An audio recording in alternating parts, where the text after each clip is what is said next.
Spence and Crawford. We finally got it. I don't know if it's a little too late for some people, but for you, Teddy, how do you see the fight? I've talked to a lot of trainers. A lot of trainers are picking Terence Crawford just because of his fight IQ. But how do you see it? It's a fight that should be made. It's finally being made. Thank goodness it's not 5 years too late. It might be 2 years, but you can't say that these guys, either one of them, that their skills have eroded to a place of notice. So that's good. Pacquiao, Mayweather, 5 years too late.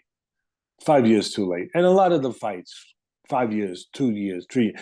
Lomachenko, Haney, 4 years too late. I mean, listen, Loma gave a hell of an effort. And I'm taking nothing away from Haney. I give him all the credit in the world on my podcast. Behaved like a champion. He passed the test when he was being tested in that 10th and 11th round where he had never been tested in that way before. Where I talk about it's one thing to fight like a champion, it's another to behave like one. And he passed that test. But I could also argue that if that fight was 4 years earlier for Loma, that there's a chance for him to separate himself, put it that way. Separate himself a little more than he could on that particular, and he performed admirably, more than admirably. But there'd be a chance for him to separate himself a little bit more if that fight had happened a little earlier. This fight, again, no market erosion. You gotta love both. They're both undefeated. You gotta love Spence as far as size. He's the naturally bigger guy. You hear that all the time. And he's a big welterweight. He's a horse.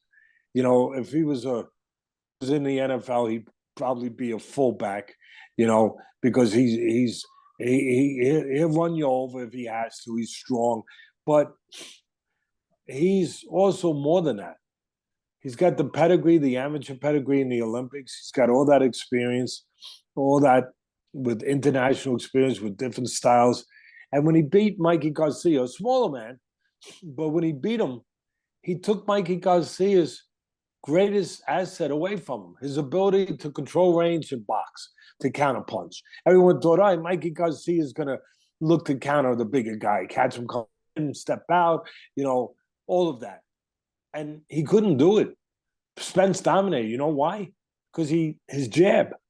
Because he's got a better IQ. Everyone gives Crawford the credit, and he deserves it. But Spence has a pretty good one, too. He's not dumb. He uses the jab. He out-jabbed Mikey Garcia, who, if he had an edge, it was supposed to be that he was smaller, he was faster, he'd be a little bit trickier in those kind of dimensions, use his jab, as I said, set traps. He couldn't do that because Spence took that game away from him with his southpaw jab. So he can go get you. He can go to the body well, which is very important when you're fighting a smaller guy, naturally smaller, to impose your strength on a smaller man's body by going to his body. Very important. He can set, he can counter, he can box. And as I said, he can just go track you down. So he's pretty dimensional too. Crawford, a lot of people like him, his boxing IQ. He's dimensional. Again, he can fight with you. He can box. He likes to control range with his longer arms, where he can keep you at a range. Good for him, bad for you. Make you pay for real estate. You try to get in, he goes back 4 inches. As you come in 2 inches, and now he makes you pay for the real estate with a combination of punches. And he carried his power up with him, which is really important. He started at junior lightweight, went to lightweight, or started at lightweight, went to junior welter, and then went to welter. But he carried his power. Not everyone does that. So you have an argument, which is good for both guys to have edges to win the fight. And that makes for a competitive fight, for a fight that you can really sell and you can kind of, the fans can really get into, that you can make that kind of argument either way. But where it separates for me is that Crawford, and I've watched him. I actually did a piece for ESPN years ago where I broke down his early fights, and I had him in a studio where we put a boxing ring and we watched the fights together. And I said to him in some of his formative fights on his way up, I said, one was against Gamboa. Gamboa was a former world champ. He was definitely a little past himself, but it was the first real test with a name for Crawford on his way up. And this is a guy in Gamboa who was a gold medalist from the great national Cuban team. You know, they had to defect to come over here, have a life in this great country. And he did. He came over here, he won a world title, he had a life for his family that he wouldn't have had, quite frankly, in Cuba. And he was very fast. And again, he was diminished a little bit. He was going towards the twilight of his career, but he still had something. And Crawford's winning the fight, and then I forget what round it was, somewhere on the 7th, 8th, whatever it was. He gets caught. He gets caught. I believe it was with a right hand, and he gets caught. He gets wobbled, and as he's wobbled and he's going backwards, I'm watching. I break it down to slow motion before I got with him to make sure I had it right. Because when I saw it, I said, holy smokes, am I really seeing this? Because nobody ever brought it up. Am I really seeing this? Let me run it back. And as he went back, being wobbled, he knew that he got caught because he was in the southpaw stance. He switched hits a lot. And he was in the southpaw stance, and he got caught a right hand. So as he's fallen back, he turns to orthodox. Now he knows that he won't be as vulnerable to the right hand, number one. And number two, he knows the inclination, the instinct of Gamboa is to load up on the right hand now, to land it again. And he might get a little heavy with it, a little fat with it. And if he does, he's got the left hook now from the orthodox position that he didn't have before. He's got it there to counter the right hand and catch him. And I'll be damned, he did that. So I ran it over with Spence. I said, did you know you did this? And he looks at it, he smiled, he goes, no, not till now. I said, you, my friend, and I only give compliments if I try to anyway, if they're deserved. And I said, you, my friend, might be the most instinctive, and there's a hell of a compliment coming from me. I've seen a lot of fights. You might be the most instinctive fighter I've ever seen. I've seen a few, and a lot of them were back in the 30s and the 40s on tape, quite frankly, and the 80s, but where boxing was very healthy, the best fighting the best. But I said, you might be the most instinctive fighter I've ever seen. And you remind me of something Costamato used to tell me, where he said, Teddy, the great ones, he said, they make it up as they do it. He said, kind of like a Louis Armstrong on the horn, that he just invents a new note that nobody heard until he just did it. Or Jimi Hendrix on the guitar. He just hits a string in a different way that, whoa, that's new. I never heard that before. And that's what I was seeing when I saw him do that. I think that ability, that trait of being that instinctual, mixed with, he might be the greatest switch hitter I've ever seen, where he switches from lefty to righty and doesn't lose any. He's like Mickey Mantle was as a switch hitter in baseball. He could hit with power or average from either side of the plate, and that's what Crawford does. And he's he's a junkyard dog. He's a junkyard dog as far as being mean and being, vicious when you got to be vicious in a vicious sport, where he's got that mentality. He's got that pit bull mentality that he got to do what he got to do no matter what.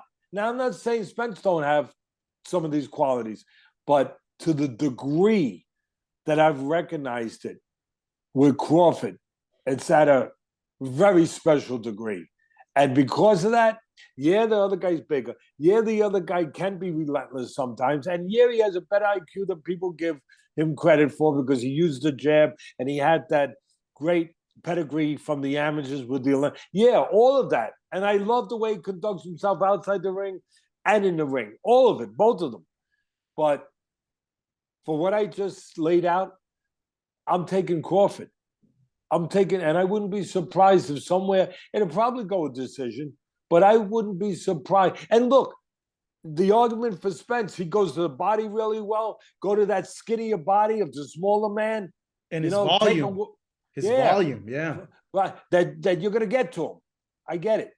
But you know what? Crawford's gonna have something to say while you're trying to get to him. With an uppercut, with whatever it is, a counter shot from lefty or from righty. He does carry the power. And he is that junkyard dog where even though both of them are millionaires now, and I know it's important to both of them in a personal level anyway, which is supposed to be in a legacy way, but he's one of those guys that kind of like Michael Jordan, where no matter how much money, no matter how many accolades that Michael Jordan obviously put on the trophy shelf and accomplished in his career, every time he got on the court, it was like he was stealing money from his mother. I mean, like, he's gonna destroy you. And like, where does that come from? Wherever it comes from, Crawford has some of that. And because of those things, I would have to. I'm going with Crawford, and like I started to say, I like a decision, but I wouldn't be shocked. As good as the chin is, and the toughness of Spence, the relentless ability of Spence, but I wouldn't be shocked if Crawford hurt him late in the fight. Man, wow! I can't wait, man. I miss talking to you, Teddy, because you get me so excited and hyped up for the fights. And this fight right here between Spence and Crawford, they always say that old adage, and I don't know who said it, but a good big fighter beats a good little fighter. And I always thought, unless that little fighter is a special fighter, and those special fighters beat the bigger fighters. Heavyweight, one of the heavyweight champs. Unfortunately, we have two, but it's better than 22. But one of the heavyweight champs is someone I respect a lot. I respect Fury a lot, both of them, for what they've accomplished, what they've come back from in their life, what they've done in their life. Fury coming back from a very dark place to become champion of the world and give people hope. It's a great story. And Usyk, with his country being invaded, oh my God, and being blown up, and people he loves being killed every day, that he's fighting, and he's fighting to give hope to his country. I mean, it's part of it. And it's true. It's legitimate. It's not just out there to sell pay-per-view. It's out there in a real way, and in a quieter way, where he's back in the Ukraine doing what he can. So he's a perfect example of the smaller guy can beat the bigger guy because everyone he beat to get to heavyweight title was bigger, a lot bigger. I mean, Joshua. I mean, all of them. This is a guy that was like Holyfield. He was cruiserweight champ. He unified all those belts, and then he went and won the heavyweight title, fighting bigger guys. So I look at it the other way. I get it. All right, bigger guy. You right away you think of the advantage, the physiological advantages of why he's the bigger guy, why he would have an edge in certain areas. All right. But then I look at the smaller guy. I say, what about the advantage that he's faster? He's trickier. He's maybe not with Fury. Fury's got a pretty good IQ in the ring, but maybe his IQ in the ring and his technique is a little bit better. Why? Because usually at smaller weight classes, you usually have to be better in those departments because the vast majority of fighters depend on those skills more than sometimes in the heavyweights where they depend more on strength and size. So the smaller guys have to develop the other attributes, quickness, Yeah, like I said, ring IQ, defense, elusive ability. Where again, the heavyweights depend more. Well, they know they got that eraser, and so they depend a little more on the physical side. And the smaller guys who have developed in the areas we just talked about, why can't they have an edge? Because of those things that I just, put forward. So it's an interesting fight where that gets a little tighter as far as picking either guy with the advantage, big or smaller, is that the bigger guy in this case, Spence, he's also pretty buttoned up in those other areas, as far as technique, as far as IQ, as far as flexibility in the ring, you know, being versatile. He's good in those areas too. And he has a monster gas tank on him too, man. His work rate is crazy. This dude is throwing so many punches per round. I don't know how some of these guys can keep up with them, and that's how he sets up a lot of his wins too. Is just as they can't, he drowns them out. He calls it, I'm gonna drag you through the dirt, and he literally does that. He just goes in there and just wallops these guys with activity. It's great, and it's paid dividends for him, and it's paid for us. Watch TV, TV friendly, as they used to say on ESPN, fan friendly. There's a reason why people like to watch styles like that. But there's another side to that too. The more you throw, the more risk you're taking. The more opportunity for an instinctive fighter like Crawford, who knows how to counterpunch, to now counterpunch, to sneak something in between, to time something in between the abundance of punches that are coming at him. So we look at the positive for Spence, but you could also look at a negative and a positive maybe for Crawford, where he's going to get chances. They're going to be put there by the aggression, and that's where I think if Spence is going to win the fight, he has to be cautiously aggressive. He can't be winning it just by being aggressive. And that's why I give him, that's why I make it where you can pick him too, because he does have those abilities and that mindset.